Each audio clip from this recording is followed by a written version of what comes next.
কয়েক ঘন্টা পর শপথ নিচ্ছেন ট্রাম্প, ক্যাপিটল হিল জুড়ে কড়া নিরাপত্তা।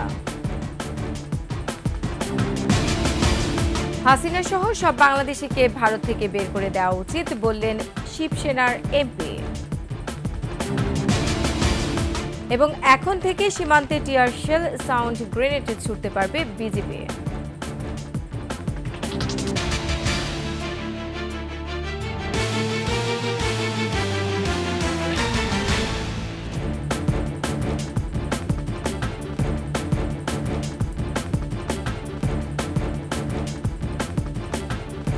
শুনছিলেন সংবাদ শিরোনাম। আমন্ত্রণ ২১শে সংবাদে, সাথে আছে আমি রোমান আমিন। দর্শক, ২১শে টেলিভিশনের সংবাদ একই সাথে সরাসরি দেখতে পাবেন আমাদের ফেসবুক পেজ www.facebook.com/124 অনলাইনে। এছাড়া সাবস্ক্রাইব করতে পারেন www.youtube.com/@21 এই চ্যানেলে। আর কয়েক ঘন্টা পর যুক্তরাষ্ট্রের ৪৭তম প্রেসিডেন্ট হিসেবে শপথ নিতে যাচ্ছেন ডোনাল্ড ট্রাম্প। স্থানীয় সময় দুপুর ১২টায় শুরু হবে শপথ গ্রহণ। বৈরী আবহাওয়ার কারণে এবার ওয়াশিংটন ডিসির ক্যাপিটল হিল ভবনের ভেতরে আয়োজন করা হয়েছে এই অনুষ্ঠান। মোতায়েন রয়েছেন ২৫,০০০ নিরাপত্তা কর্মী। শপথ অনুষ্ঠানের আদ্যপ্রান্ত দেখুন তুলি মল্লিকের ডেস্ক রিপোর্টে। নির্বাচনে জয়ের পর অপেক্ষার অবসান। মার্কিন প্রেসিডেন্ট হিসেবে দ্বিতীয়বার হোয়াইট হাউসে বসছেন ৭৮ বছর বয়সী রিপাবলিকান ডোনাল্ড ট্রাম্প। ট্রাম্পকে বরণ করে নিতে প্রস্তুত ওয়াশিংটন ডিসির ক্যাপিটল হিল। ১৯৮৫ সালের পর ৪০ বছরে এই প্রথম কংগ্রেস ভবনের ভেতরে শপথ নেবেন কোন প্রেসিডেন্ট। যুক্তরাষ্ট্রে ভয়াবহ ঠান্ডা থেকে রেহাই পেতেই এই সিদ্ধান্ত। ট্রাম্পের শপথ গ্রহণ অনুষ্ঠান ক্যাপিটল ওয়ান এরিনা থেকে উপভোগ করতে পারবেন তার সমর্থকরা। আমন্ত্রণ পেয়েছেন বিশ্বজুড়ে বরেণ্য ব্যক্তিরা। প্রযুক্তি জগতের শীর্ষস্থানীয় ধনী ব্যক্তিদের উপস্থিতিতে থাকছে বড় চমক। Elon Musk, Jeff Bezos, mark Zuckerberg সহ আরও অনেকেই বসবেন এই অনুষ্ঠানের ভিআইপি অতিথির চেয়ারে। যোগ দেবেন সাবেক president Bill Clinton, George W Bush ও বারাক ওবামা। শপথ অনুষ্ঠানে থাকছে জমকালো সাংস্কৃতিক অনুষ্ঠান। মঞ্চ আলোকিত করবেন জনপ্রিয় সঙ্গীত শিল্পীরা। আমেরিকা দ্য বিউটিফুল পরিবেশন করবেন কান্ট্রি গায়ক ক্যারি আন্ডারউড। বিখ্যাত গান গড ব্লেস দ্য ইউএস গাইবেন গ্লি গ্রিনউড।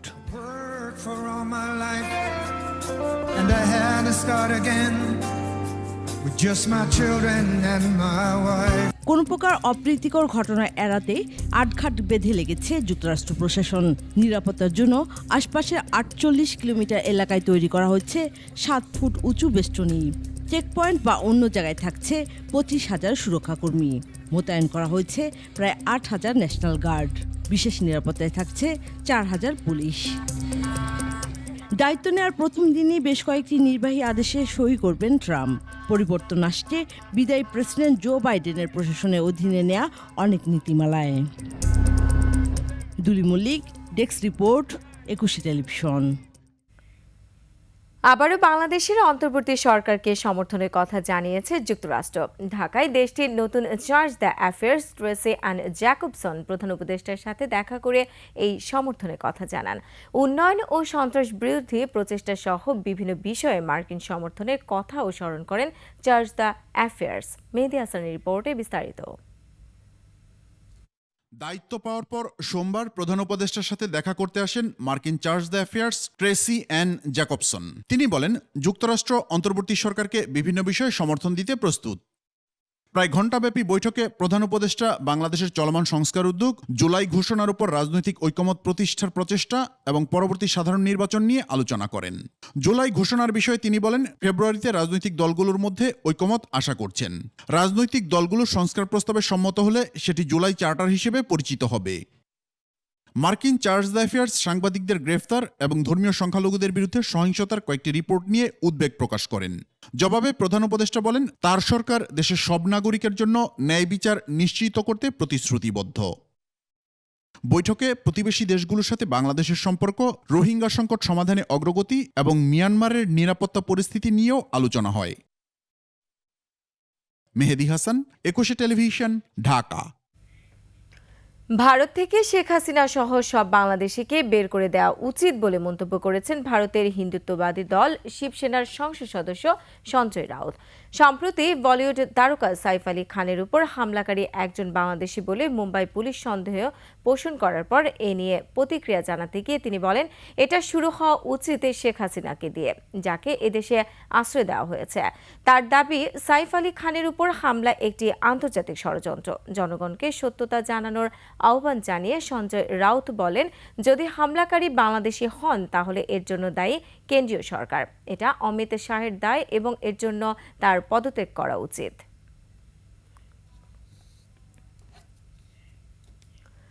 সীমান্তে উত্তেজনাকর পরিস্থিতির পরিপ্রেক্ষিতে বর্ডার গার্ড বাংলাদেশ বিজিপিকে টিয়ার শেল ও সাউন্ড গ্রেনেড ব্যবহারের অনুমতি দিয়েছে সরকার।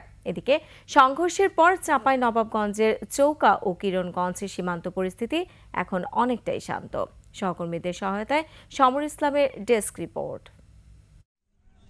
শনিবার শিবগঞ্জ উপজেলার চৌকা ও কিরণগঞ্জ সীমান্তে বিজিবি বিএসএফের সাথে সীমান্তবাসীর সংঘর্ষের পর পরিস্থিতি শান্ত হয়ে আসছে। রোববার দিনভর উদ্বেগ, উৎকণ্ঠা ও আতঙ্ক থাকলেও কোনো অপ্রীতিকর ঘটনা ঘটেনি। চলমান পরিস্থিতিতে দুদেশের সীমান্তরক্ষী বাহিনী বিজিবি ও বিএসএফের মধ্যে ব্যাটালিয়ন অধিনায়ক পর্যায়ে বৈঠকের পর থেকে পরিস্থিতি শান্ত হতে থাকে। সোমবার সকাল থেকে শিবগঞ্জ উপজেলার সীমান্তবর্তী এলাকায় কৃষকদের মাঠে কাজ করতে দেখা যায়। ঘটনার পর সীমান্তের দুই পাশে সতর্ক অবস্থানে বিজিবি বিএসএফ। তবে সংঘর্ষের জন্য বিএসএফকে দোষারোপ করছে সাধারণ মানুষ। বিএসএফরা ওরা ডাইরেক্ট বম পেস্তুল চালাইছে, গ্যাস ব্যবহার করছে, ওরা নিজেই ব্যবহার করেছে। ক্ষয়ক্ষতি প্রচুর হয়েছে। আম গাছ কেটেছে, বড়ই গাছ কেটেছে, ভুট্টা কেটেছে, তারপরে শস্য খাত অনেক নষ্ট হয়েছে, প্রচুর ক্ষতি হয়েছে। সচিবালয়ে আইন শৃঙ্খলা বিষয়ে বৈঠক শেষে এ বিষয়ে কথা বলেন স্বরাষ্ট্র উপদেষ্টা। বিজিবি কেন তারা সাউন্ড গ্রেনেড মারে নাই বা কেন টিয়ার শেল মারে নাই বা এইগুলি তো বিজিবির কাছে নাই, যেহেতু বিজিবির কাছে তো সব লেথাল ওয়েপেন, এই জন্য তো ওইটা তো তারা মারতে পারে নাই। এই জন্য আমরা তাদের এখনো পারমিশন দিয়ে দিয়েছি এবং খুব তাড়াতাড়ি এই জিনিসগুলি ক্রয় করা হবে। শনিবার ভারতীয়রা বাংলাদেশের ভেতরে ঢুকে 40টি আম গাছ ও অর্ধশতাধিক বড়ই গাছ কেটে ফেলার ঘটনায় সীমান্তে সংঘর্ষ হয়। এতে আহত হয় 5 বাংলাদেশি। সমর ইসলাম, ডেস্ক রিপোর্ট, 21 টেলিভিশন। উদ্বোধন হলো বিএনপির সদস্য নবায়ন কার্যক্রম। রাজধানীর গুলশান কার্যালয়ে আয়োজিত অনুষ্ঠানে দলের ভারপ্রাপ্ত চেয়ারম্যান তারেক রহমান জানান, দুঃসময়ে যে মানুষেরা বিএনপির সাথে ছিলেন তাদের ত্যাগের স্বীকৃতি দিতেই এই কার্যক্রম। সোমবার বিকেলে লন্ডন থেকে ভার্চুয়ালি যুক্ত হয়ে তিনি এই মন্তব্য করেন। সোহেল সামির রিপোর্ট। ভারপ্রাপ্ত চেয়ারম্যানের সদস্যপদ নবায়নের মধ্য দিয়ে শুরু হয় বিএনপির সদস্য নবায়ন কার্যক্রম। এরপর ফরম পূরণ করেন অন্যান্য শীর্ষ নেতা। দলের পরীক্ষিত ও ত্যাগী নেতাকর্মীদের সঠিক মূল্যায়নের জন্যই এই কর্মসূচির আয়োজন বলে জানান তারেক রহমান। আজকে বাংলাদেশ জাতীয়তাবাদী দলের প্রতিটি নেতাকর্মীর জন্য একটি আনন্দের দিন। আমি মনে করি সমগ্র দেশের উপর দিয়ে একটি ঝড় প্রবাহিত হয়েছে। প্রিয় সহকর্মীবৃন্দ, আমরা এই ঝড়ে আমাদের বহু সহকর্মীকে হারিয়েছি। আমরা সেই জন্য দলকে আবার পুনর্গঠিত করব। যেই মানুষগুলো দলকে নিয়ে গিয়েছে সাধারণ মানুষের কাছে, যেই মানুষগুলোর কারণে আজ আমরা আমাদের অবস্থান থেকে আমাদের কথাগুলো বলতে পারছি, সেই মানুষগুলোকে আবার আমরা একত্রিত করতে চাই এবং সেই জন্যই আজকে আমাদের এই সদস্যপদ নবায়নের আজকের এই আনুষ্ঠানিকতা। এ সময় দেশপ্রেম জাগ্রত করতে কর্মীদের প্রশিক্ষণের প্রয়োজনীয়তার কথা তুলে ধরেন দলের শীর্ষ নেতারা। কম্পালসারি করতে হবে প্রত্যেকটি উপজেলা এবং জেলাতে রাজনৈতিক প্রশিক্ষণ, এটা খুব জরুরি করতে হবে। দল যদি প্রথম কাউকে ধন্যবাদ জানাতে হয়, দলের যদি প্রথম কাউকে স্বীকৃতি জানাতে হয়, তাহলে জানাতে তো হবে সেই মানুষগুলিকে যারা এই দলটাকে এই দুঃসময়ে টিকিয়ে রেখেছে। এখন যেভাবে অনুপ্রবেশ করার চেষ্টা হচ্ছে, এখানে সদস্য সংগ্রহ করা ঠিক হবে না, নবায়নটাই ঠিক হবে। দলে ফ্যাসিবাদের দোসরদের অনুপ্রবেশ ঠেকাতে সদস্য নবায়ন কার্যক্রম জোরালো ভূমিকা রাখবে বলে মন্তব্য বিএনপির। দলের নেতাকর্মীদের যে অন্তর্গত যে আলোকিত হওয়া, সে আলোকিত হওয়ার জন্য এটা অত্যন্ত প্রয়োজন বলে মনে করি। সোহেল সামি, 21 টেলিভিশন, ঢাকা। সংবাদ এই পর্যায়ে একটি বিরতি নিচ্ছে। যখন ফিরছি তখন অন্যান্য খবরের সঙ্গে আরো থাকবে। বদলে যাচ্ছে পুলিশের, র্যাব, আনসারের পোশাক, মানসিকতায় পরিবর্তনের আশা। বিরতির পর আবার আমন্ত্রণ 21 সংবাদে। বদলে যাচ্ছে পুলিশ, র্যাব ও আনসার বাহিনীর পোশাকের রং। নতুন পোশাকে বাহিনীর সদস্যদের মানসিকতায় পরিবর্তন আসবে বলে আশা করছে সরকার। স্বরাষ্ট্র উপদেষ্টা জাহাঙ্গীর আলম চৌধুরী জানান, পর্যায়ক্রমে দেয়া হবে নতুন এই পোশাক। আর দেশে অবৈধভাবে বসবাসকারীদের বিরুদ্ধে 31 জানুয়ারির পর ব্যবস্থা নেওয়া হবে বলেও জানান স্বরাষ্ট্র উপদেষ্টা। মুফির রহমানের রিপোর্ট। সচিবালয় স্বরাষ্ট্র মন্ত্রণালয়ের সভাকক্ষে আইনশৃঙ্খলা সংক্রান্ত উপদেষ্টা পরিষদ কমিটির এই বৈঠকে অংশ নেন বিভিন্ন মন্ত্রণালয়ের উপদেষ্টারা। এতে পুলিশ, র্যাব ও আনসার বাহিনীর পোশাক পরিবর্তনের বিষয়ে সিদ্ধান্ত হয়। পুলিশের জন্য আয়রন কালার, র্যাবের জন্য গ্রিন অলিভ আর আনসারের জন্য গোল্ডেন হুইট কালার নির্ধারণ করা হয়। স্বরাষ্ট্র উপদেষ্টা বলেন, দীর্ঘ আলোচনার পর নতুন এই পোশাক নির্ধারণ করা হয়েছে। পুলিশের জন্য, র্যাবের জন্য এবং আনসারের জন্য 3টা সিলেক্ট করা হয়েছে। পোশাকের সাথে সাথে সবকিছু, মন মানসিকতা সবকিছুরই পরিবর্তন দেয়। তো আমি বারবার একটা বলি, আপনারা কিন্তু একটা ক্ষেত্রে হলো সবচেয়ে বেশি জোর দেবেন, এই হলো দুর্নীতি। আপনারা যদি দেশ থেকে দুর্নীতিটা রোধ করতে পারেন, অনেক সমস্যারই সমাধান হয়ে যাবে। পর্যায়ক্রমে বাহিনীগুলোকে এই পোশাক দেয়া হবে, তবে এতে করে বাজেটে কোনো প্রভাব পড়বে না। ইমপ্লিমেন্ট হবে তো আস্তে আস্তে, নর্মাল ড্রেস যে সময় হতে থাকছে না, এই আস্তে আস্তে এইভাবে আমরা করে দিব, যেন বড় ধরনের টাকার সমস্যাটা না হয়। এদিকে 31 জানুয়ারির পর দেশে অবৈধভাবে বসবাসকারীদের পাশাপাশি তাদের চাকরিদাতাদের বিরুদ্ধেও ব্যবস্থা নেওয়া হবে বলে জানিয়েছেন স্বরাষ্ট্র উপদেষ্টা। যারা অবৈধভাবে আসছে, তারা আমাদের 31 জানুয়ারির পর আমরা তাদের বিরুদ্ধে আইনানুগ ব্যবস্থা নিব। যারা এই কর্মসংস্থানের ব্যবস্থা করে দিচ্ছে, যেই সংস্থা তাদের যে প্রোভাইড করছে, তাদের বিরুদ্ধেও আমরা ব্যবস্থা নিব। সরকারি হিসেবে এতদিন দেশে 49,226 জন অবৈধ বিদেশি নাগরিক ছিলেন, যদিও তা বর্তমানে কমে 33,648 জন হয়েছে। অভিযোগ আছে, অবৈধ বিদেশিদের মাধ্যমে দেশের বাইরে গেছে বিপুল পরিমাণ টাকা। আপনারা ভালো থাকেন, দোয়া করেন। আল্লাহ হাফেজ। মফিউর রহমান, 21 টেলিভিশন, ঢাকা। সচিবালয়ে অগ্নি সচেতনতা বাড়াতে অগ্নি নির্বাপন মহড়া করেছে ফায়ার সার্ভিস। মহড়া পরিদর্শন করেন স্বরাষ্ট্র উপদেষ্টা, স্বরাষ্ট্র সচিব এবং ফায়ার সার্ভিসের ঊর্ধ্বতন কর্মকর্তারা। সে সময় জানানো হয়, পর্যায়ক্রমে সবগুলো সচিবালয়ে, সবগুলো ভবনে এই মহড়া হবে। আর স্বরাষ্ট্র উপদেষ্টা বলেন, অফিস, আদালত সহ সব বাসা বাড়িতেই অগ্নি নির্বাপক যন্ত্র থাকা উচিত। এদিকে সচিবালয়ে আগুনের ঘটনায় তদন্ত কমিটির প্রধান স্বরাষ্ট্র মন্ত্রণালয়ের সিনিয়র সচিব নাসিমুল গনি বলেছেন, আগুনের ঘটনার চূড়ান্ত প্রতিবেদন তৈরি করা হয়েছে।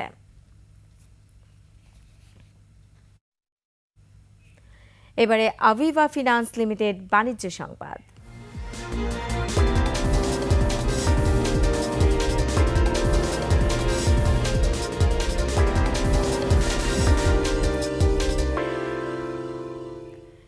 স্টেক হোল্ডার, পরিবেশক ও অংশীদারদের নিয়ে 2025 সালের পার্টনার্স মিটের আয়োজন করল শীর্ষস্থানীয় গৃহস্থলী পণ্যের ব্র্যান্ড হায়ার।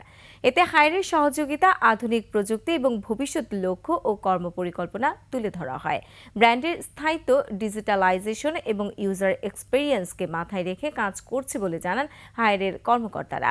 অনুষ্ঠানে হায়ার বাংলাদেশের ডেপুটি ম্যানেজিং ডিরেক্টর ওয়াং শিয়াংজি ছাড়াও অন্যান্যরা উপস্থিত ছিলেন।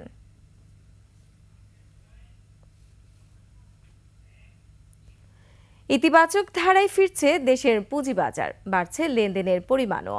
সোমবার দেশের প্রধান পুঁজিবাজার ঢাকা স্টক এক্সচেঞ্জের প্রধান সূচক বেড়েছে 50 পয়েন্টে, অবস্থান করছে 5,195 পয়েন্টে। এদিন লেনদেনের শুরু থেকে শেষ পর্যন্ত ডিএসসির সবকটি সূচক ছিল ঊর্ধ্বমুখী প্রবণতায়। এদিকে সূচকের পাশাপাশি বেড়েছে লেনদেনের পরিমাণও। ডিএসসিতে লেনদেন হওয়া প্রতিষ্ঠানের মধ্যে বেড়েছে 248টির দর, কমেছে 81টির, আর অপরিবর্তিত ছিল 71টি দর। লেনদেন হয়েছে 426 কোটি 92 লাখ টাকার শেয়ার ও মিউচুয়াল ফান্ডের। এদিন সবচেয়ে বেশি লেনদেন হয়েছে লাভেলো কোম্পানির শেয়ার, আর বেশি বেড়েছে মিডল্যান্ড ব্যাংকের শেয়ারের দর। অন্যদিকে এদিন ডিএসসিতে সবচেয়ে বেশি দর হারিয়েছে রিলায়েন্স ওয়ান মিউচুয়াল ফান্ডের।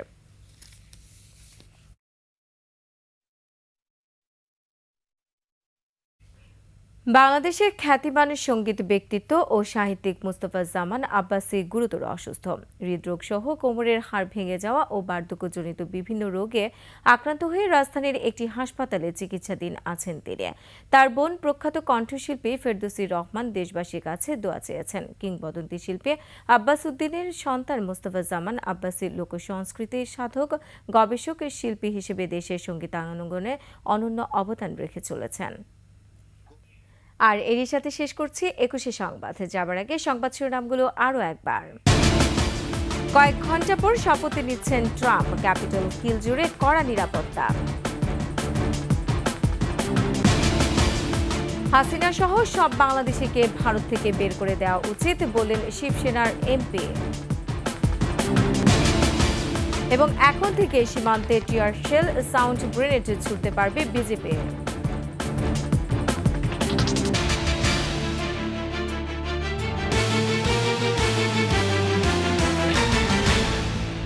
দর্শক, সর্বশেষ সংবাদ জানতে ডায়াল করুন 2021 নম্বর আর ভিজিট করুন 21-tv.com এই ওয়েবসাইটে। ফেসবুকে ভিজিট করতে পারেন www.facebook.com/2124 অনলাইনে। এছাড়া সাবস্ক্রাইব করতে পারেন www.youtube.com/@21etv চ্যানেলে।